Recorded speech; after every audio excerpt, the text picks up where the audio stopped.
We are a peaceful people. Struggle is we struggle, and we don't look for trouble.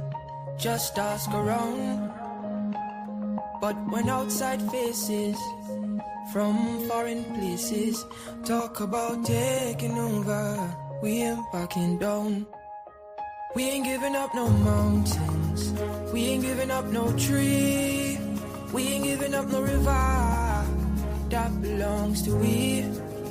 Not one blue sake, not one rice grain, not one courage, not a blade of grass. This land is all I know. We gonna make it somehow. We will bend like a bow and never break. Our fathers came.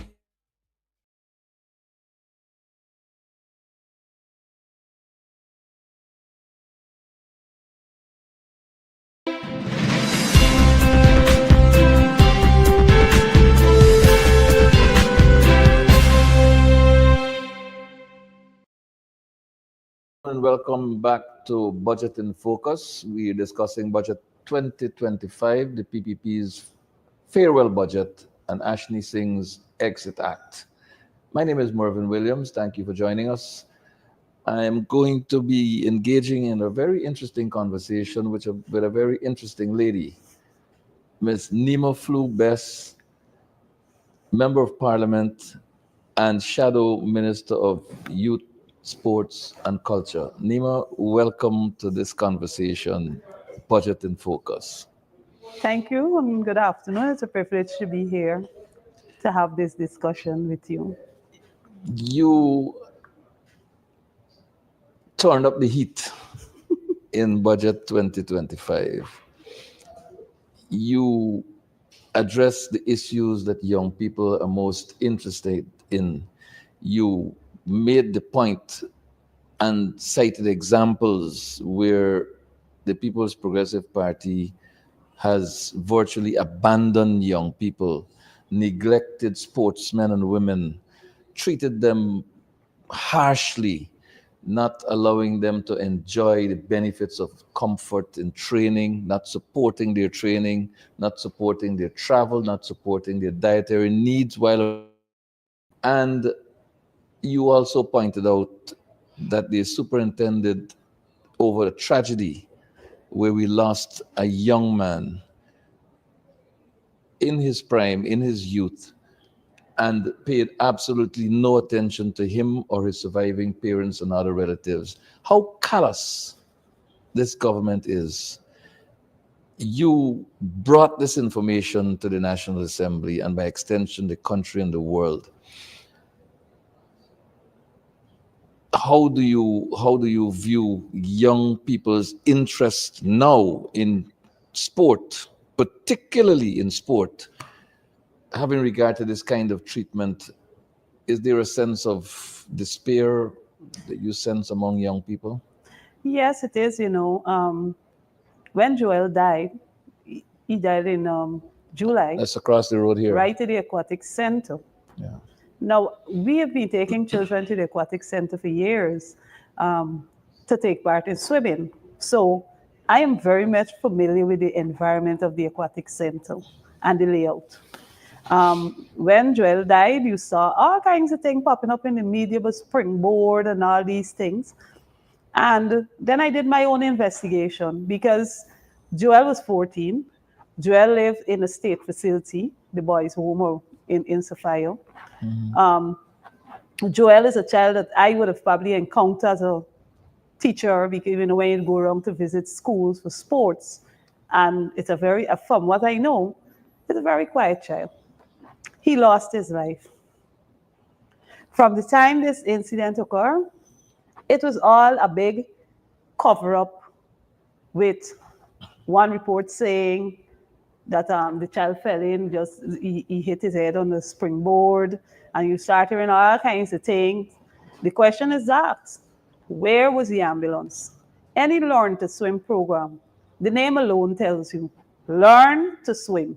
It simply means that most of the participants in that program will be young persons who don't know to swim. If you're dealing with children who don't know to swim, it is a responsibility of the organizers, which at that time is the Ministry of Youth, Sports and Culture, to ensure you have lifeguards. Because if you're dealing with children, you will have several children. You have the ambulance. When Joel got in that lost his life, I was told the ambulance took 30 minutes to come to the aquatic center.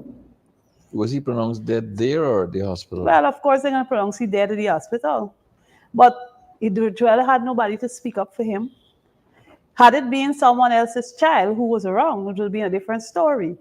But for them, it was an easy pass because this child lived in a state-run facility.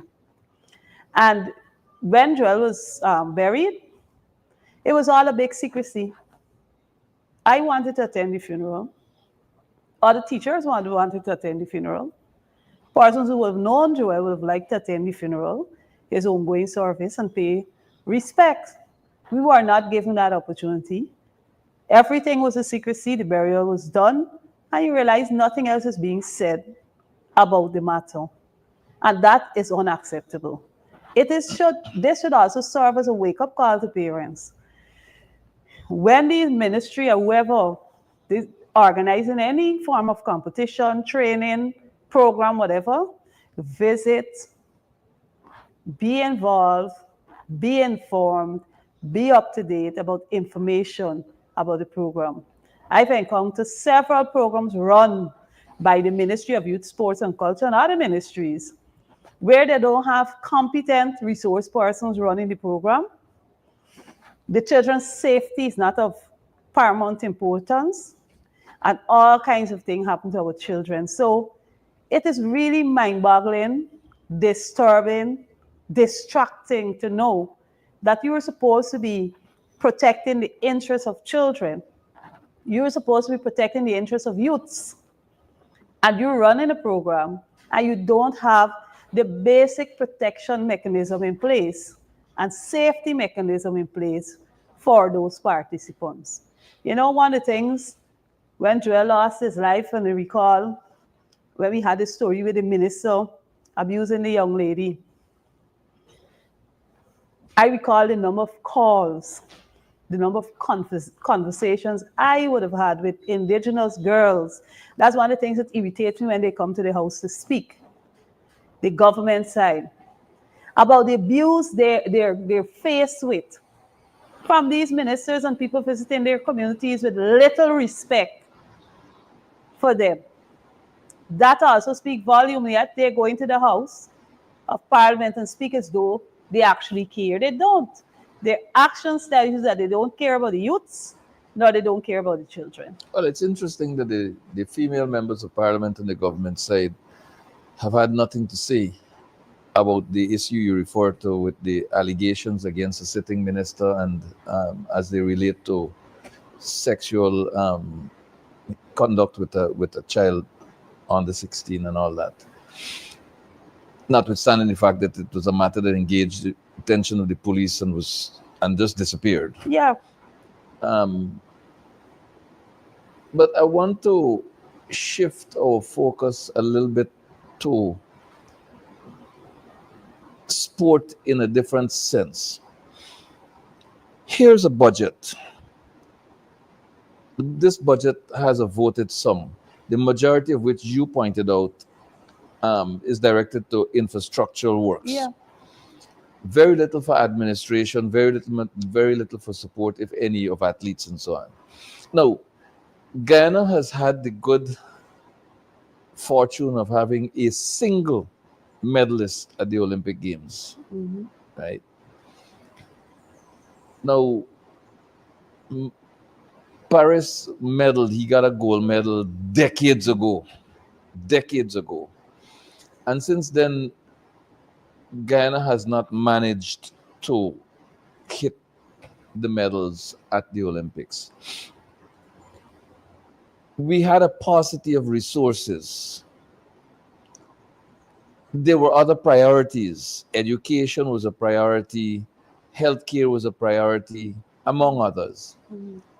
But now that resources are available in abundance, there is no funded program in this budget to ensure that our athletes develop at a pace that they can eventually move from the Carifta Games medaling table to the Olympic Games medaling table. What say you about the absence of such a program in the interest of the development of young people in sport in Guyana? The first thing, we have to get a sports policy. Ramsden came to the House last year and said that sports policy will be there within 3 months, which would have been March or April of the year. It never came. When we go into government at the end of this year, we will have a sports policy in place for our young people. Now, once you have a policy, it guides and it directs how you operate to ensure that you maximize the skills of your athletes.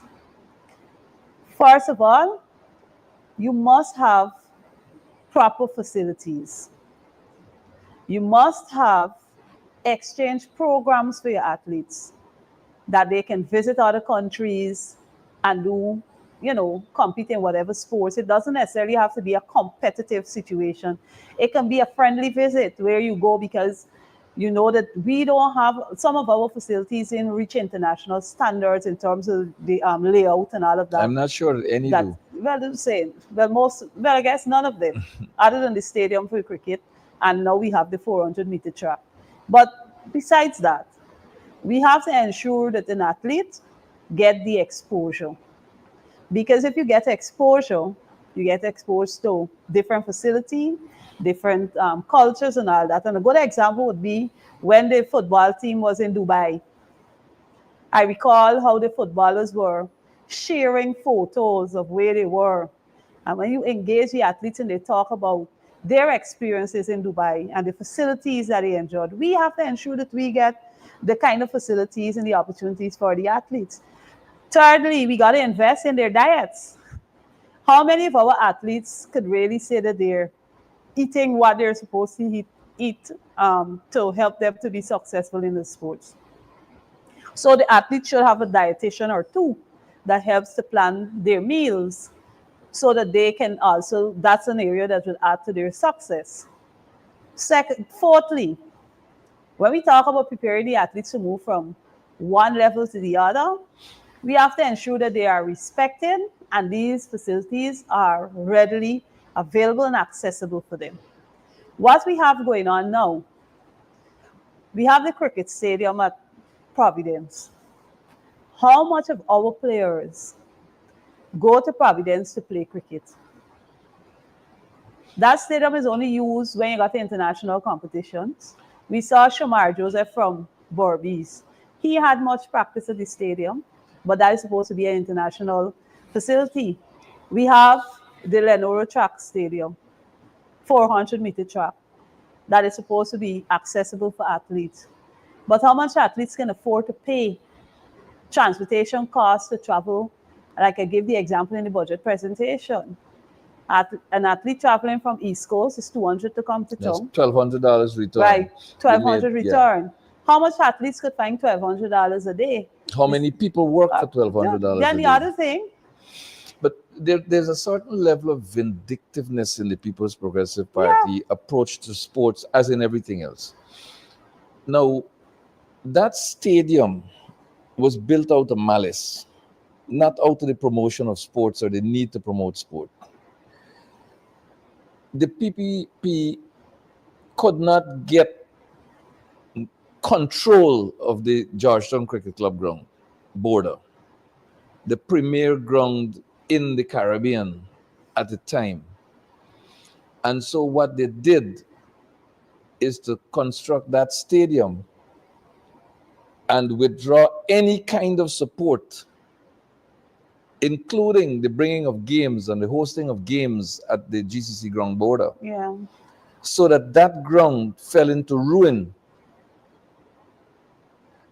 And until now, since Cricket World Cup 2007, Frank Anthony, who was Minister of Sport then, and the People's Progressive Party government successive PPP governments have failed to account to the people of this country for the cost, the expenditure associated with the National Stadium at Providence. It started out at 20 million US dollars. And as far as we know, it went well past 100 million US dollars. But they have not accounted to the people of this country for that. In the meantime, GCC Ground Border has gone into ruin because their revenue stream has gone. In much the same way as they abandoned the Durban Park facility and allowed it to go to ruin, maliciously abandoned it, leaving it to go into ruin, and now coming back to the National Assembly and making a statement that Ramson made after you spoke, that, it is a jungle, it's no good, nothing about it is good. But had they maintained the facility, it would have been serving the purpose that it was intended to serve.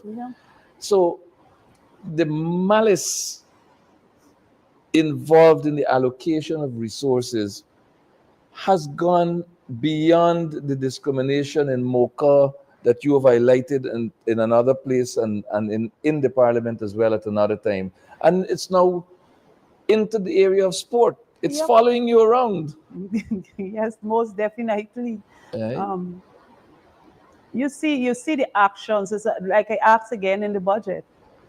What are the criteria that this government uses to determine where a project is completed? Region 4 got the most artists and musicians. Where did they build the state-of-the-art recording studio? Port Moran. The same with the track field, the synthetic track. The synthetic track we got to in Lenore instead of Linden, where the athletes. That's what I'm saying. And Linden is struggling to have their tracks complete. Like Figueroa would have pointed out in his presentation, they don't even have a football field, and the several grounds not completed, but they stifle it. And then the other thing, Georgetown are the most track athletes. Georgetown, Linden, East Coast, you find where is the 400 state-of-the-art meter track and stadium in Region 4 that could serve these people? You got the people spending money to go far. Let's talk a little bit about grounds. After your presentation, it was clear that Ramson had nothing to say on the sector. So he spoke of oil and gas and elections and everything else except his portfolio until maybe he had like 8 minutes remaining. Now, in those few minutes, he said that he rehabilitated over 500 grounds in this country. What I find very interesting is that on a recent walkabout in Parika, as recent as Sunday, we established that a play field at Hydroni was taken away from the people of the community by this government, by Ramson's government, and converted to a market space when there's a huge market right across the fence from it and another one under construction closer to the river. So it's not just about fixing grounds, it's about what you deny people in the community. That on that note of denial, the people at Kane view that they break down the home. Those who accepted compensation, you know where they were relocated to? On a playfield, I suppose. They were relocated to the Playfield and farm. So the area doesn't have any more Playfield. The people at Peters Hall, that they had to remove for the construction of the bridge. You want to know where they relocate some Another of them? Playfield, I'm sure. A Playfield in farm.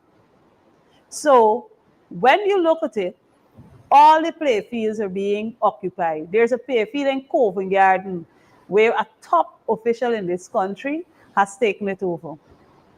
Well, that's no surprise. So it's converted to their personal space as against allowing the children to have access to proper place to play. But then we also have communities, Eccles, Providence. With no facilities at all. No, they got facilities, but people don't use them. Because when you ask the people, why y'all don't go to the ground? MP this area is not safe. They don't feel comfortable. Why are not using the play field you have there? There's no washroom facility. And so you got place that need the play field that children will occupy, and you got place that got the play field but nobody don't use them. Well, there's another point to that as well, because all these hundreds of playfields that he's talking about, money being expended on, we've been reading in the media, and we've been grounding with the people in those communities across this country, and we have discovered that there's a partisan approach to the allocation of those resources. Who gets a contract to build a fence? PPP supporters. The fence is constructed, but the field is unplayable. And you go and you build a pavilion, the place has no fence and the field is unplayable. So to say that you expended money on the ground might be true, but to say that you developed a play field to a level that it can be enjoyed by the people of the community is an absolute lie. Not true. So what are we talking about when we talk about developing grounds across this country?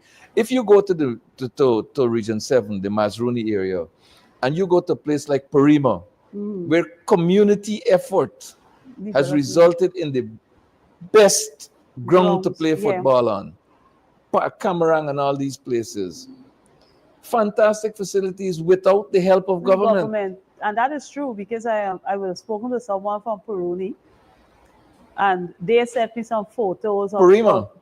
At Region 7. Region 7 has a slight incline there that we have fun with. Somebody sent me some photos and said that they normally maintain the grounds. I was speaking to my colleague, MP, Dawn, and she was explaining how they maintain the grounds in Kako and these areas, how they work to maintain the grounds. It's a community effort. I can speak of my ground in our community, Moka Arcadio, where the minister that came in, the president that came in and had a big show off that they can complete the ground. And they never completed the ground. We had to, again, pool our resources and get the ground completed ourselves. And we maintain the ground, the NEC and the cricketers and footballers and so the persons who occupy that space, and we completed.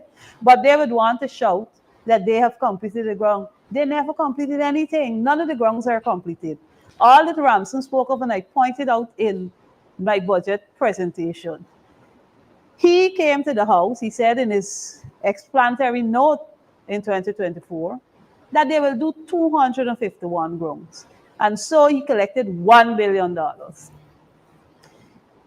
Coming down to the end of the year, he came back for a supplemental of $400 million. And when I asked, were the grounds completed? What were the grounds completed of the 251 grounds? He presented a list of 93 grounds. And he said the money was finished. But then you come to the assembly today to see how much grounds he completed, 500 grounds. Yeah. Where he find the 500 grounds from?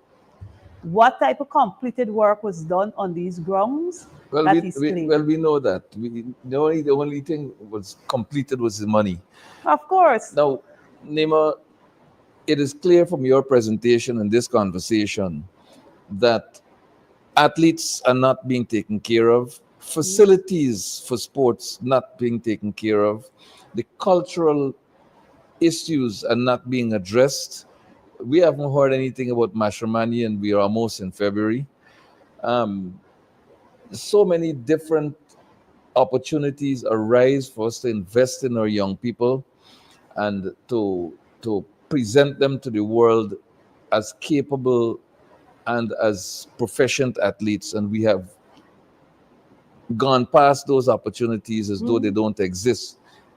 And this government is focusing on spending the money on structures that do not adequately or at all serve the needs of our people. It is clear, it is very, very clear that when it comes to youth sports and culture, this budget offers nothing for young people. Yes. Your closing thoughts, Nima, as we wrap up on this edition of Focus on the Budget. My closing thoughts will be to the Guyanese people.